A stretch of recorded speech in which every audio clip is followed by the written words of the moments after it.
4-0 in the UFC, coming off a bonus as well. I mean, what is life like for you right now? Nothing's really changed. I'm 4-0. I want to make it like 10-0. You know, I still got work to do, so I'm not really stuck on that 4-0 right now. I know you've got confidence and you got a great team around you that believes in you as well. But I mean, honestly, man, to come into the UFC and make the kind of impact you have in such quick fashion, I mean, did you visualize that was going to be possible, or did you think it was going to be kind of a longer road to get to this point? Honestly, I thought it was going to be a longer road to get to this point, to be honest. But it's always step by step with me. You know what I mean? I never know what's next for me until after the next fight. You know, after I fight Mike Perry, I don't know what's next. It all depends on how the fight gets finished, you know? Yeah.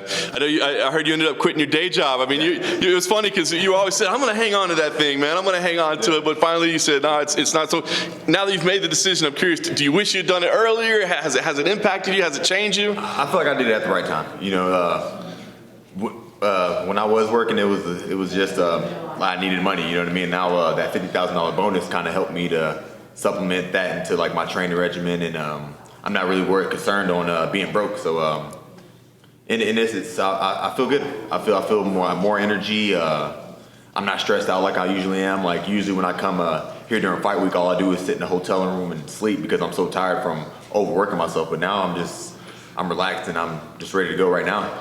What's it like sitting around waiting for that 50 grand to get in your bank account, right? Because I mean, you don't get it right there. Like you get the bonus, but it's a little while, right? I had to hit up my coach. I'm like, hey, coach, it's been about a month and a half, and I still haven't got the 50. I was just wondering if they forgot about me or something, but it took a little longer than I thought it would.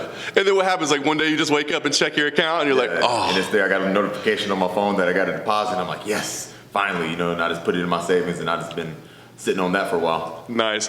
You mentioned you got the matchup with Mike Perry. I mean, this is a big name. I think it's a fight that both you guys were into. But I mean, when this was the matchup that was put on the table, what were your initial thoughts? Hell yeah! I was excited about it. I've been trying to get that fight for a minute, and I'm really glad that he finally accepted it. You know, like things happened. He didn't get the fights he wanted. I didn't get the fights I wanted, and we're both here. We're both ready to fight. So. As you said, you wanted. I mean, what was it? Is it his style? Is his name? What is it? His style, his name. Yeah, you know what to expect from him.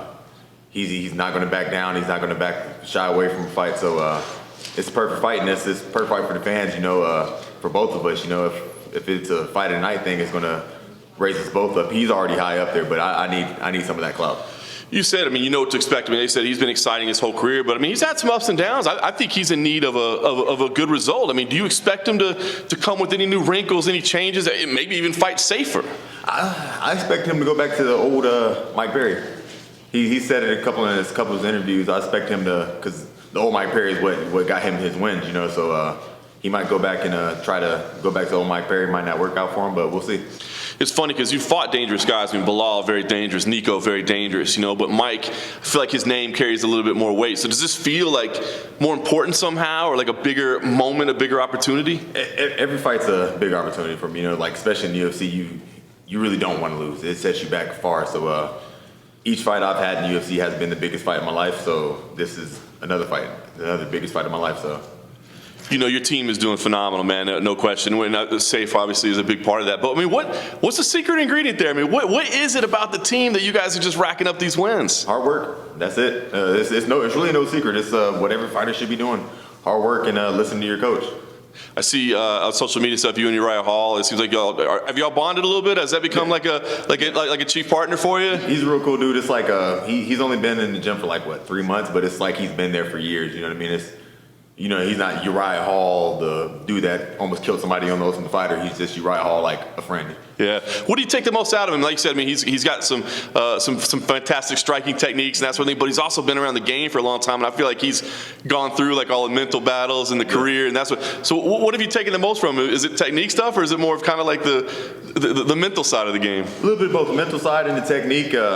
One thing about him, he is quick. Like, he's one of the quicker people that I've ever sparred with, so that really helps me a lot. Yeah. This fight, I wonder, as you said, Mike's exciting me. Ideally for you, would you like to go out there and have a crazy Mike Perry back and forth, you know, kind of war and fight of the night, or would you like to go out there and, you know, throw 2 punches and call it a night in 20 seconds? Throw 2 punches and call it a night in 20 seconds? I'm not saying I don't want a war, but I'm like, it's kind of early in my career. I don't want to have that concussive type of fight. You know what I mean? Yeah, no question. Yeah. Well, give me an idea. I mean, if you win this fight, I mean, this perhaps the biggest card of the year, right? I mean, this is a stack card. You know, you'd be 5-0 if you'd have a name win in here, Mike Perry. I mean, what does this set up for 2020? I know you said you don't know what comes next, but what goals would you have for next year? I want to fight somebody in the top 10 next year, like maybe February, maybe March, April, whenever. But I want somebody in the top 10 next. Very nice. Well, listen, I think a lot of people are pretty excited about this, and it does look like it could be a fun one. So, I mean, when you play this thing out in your head, how do you see this thing happening on Saturday? Every fight either is going to be done in the first round or it's going to be a 3-round war.